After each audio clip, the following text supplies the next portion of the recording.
Dobrodošli spet v družbi oddaje Ambienti. Začetki so bili polni dvoma. Želja po tem, da bi zakopala roke v zemljo in pridelovala zelišča, je bila enako velika kot luknja v znanju z tega področja. A kdor ne tvega, ne žanje uspehov in iz prvih ponesrečenih poskusov je vzklilo seme upanja. Pod Krvavcem sta zakonca Mirjam in Gregor iz nič ustvarila zeliščno posestvo. Na njem pa poleg svoje hiše postavila še več edinstvenih lesenih objektov in elementov. Od kozolca toplarja in zeliščne kašče do hiške, ki sicer ni na drevesu, ampak kar sama nosi ime drevo.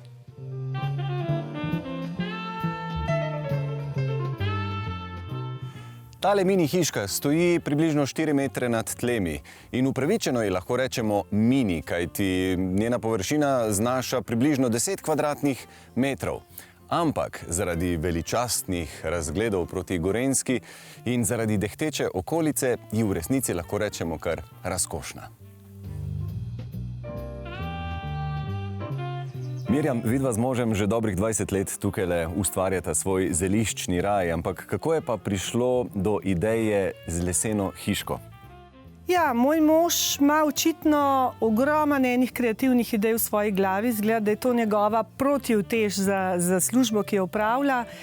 In je ta hiška nastala kot en tak umik v naravo. Sicer mi živimo sredi narave, ne bi rekel človek, kam se boste še umaknili. Ne? Tam si nekako sam, si med temi damjaki košutami, ki jih imamo noter, si med krošnjami, kjer ptiči pojejo, skratka. Ideja je bila tako, gorenjski kojavnik, ampak seveda, to je tak zelo modern, mogoče ljubljanski kojavnik, no? Ker sem pač jaz iz Ljubljane in recimo en tak kompromis.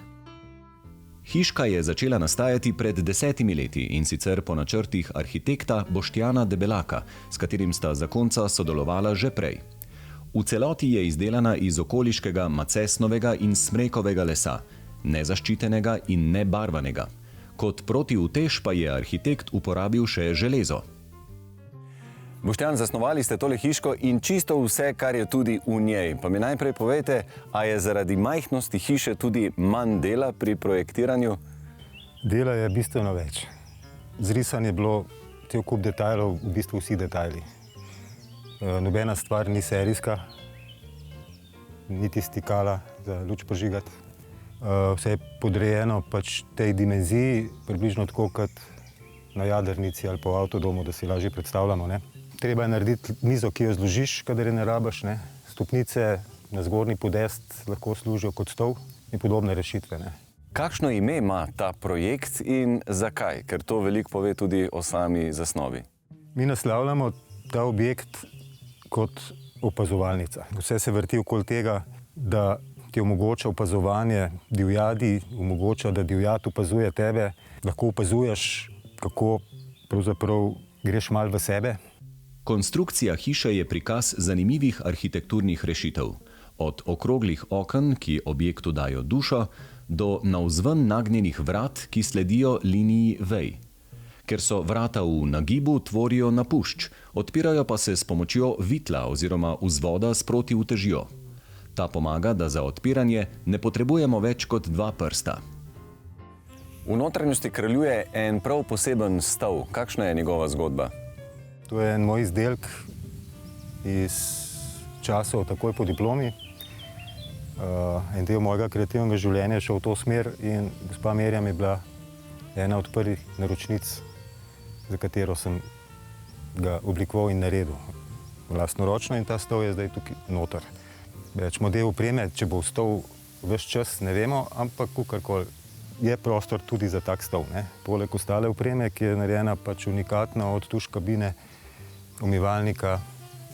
Prostor je majhen, manjši od 10 kvadratov je tloris uporabne površine, s tem, da nekaj vzame še galerijski del, kjer je posla, se pravi, če te med opazovanjem zmanjka, ne, se lahko uležeš in če se to zgodi, potem ti prav pride tudi WC, ki je pod poslo in tuš, ne.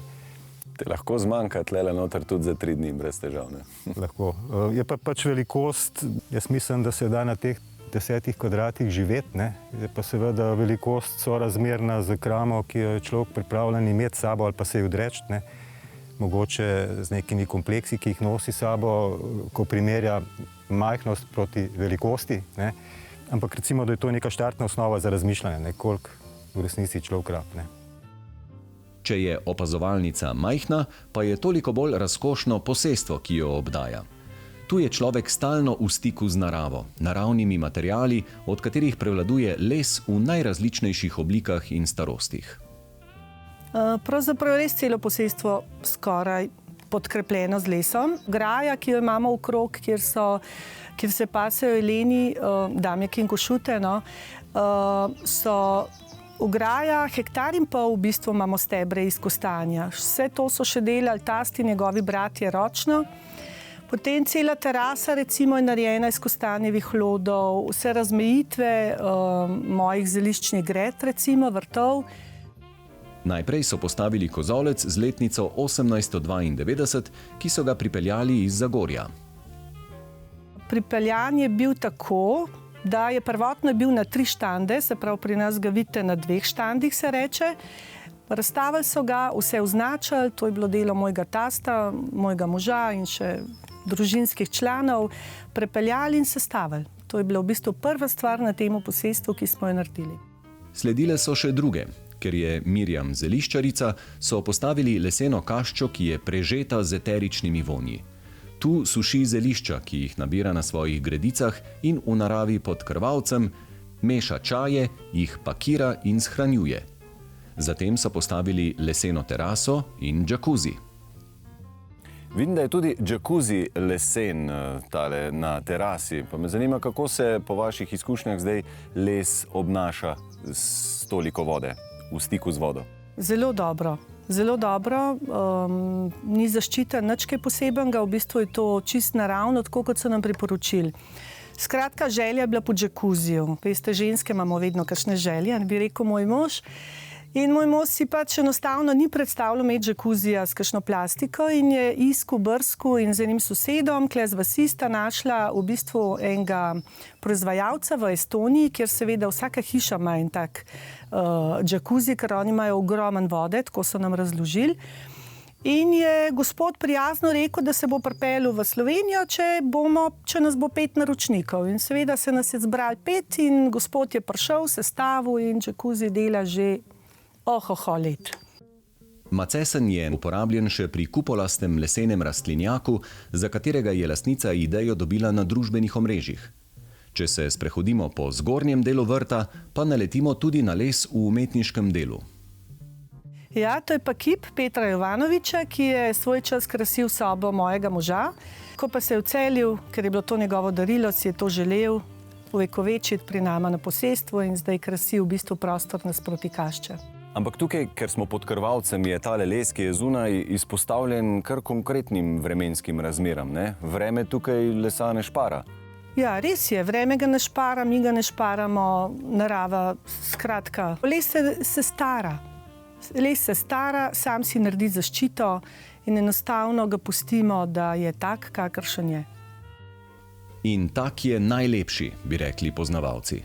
Tudi lesena opazovalnica bo čez leta dobila sivo patino, medtem ko bo njena notranjost še vedno prijetno mirno zatočišče za branje, razmislek ter s pogledom na zelene krošnje, od katerih se je težko ločiti.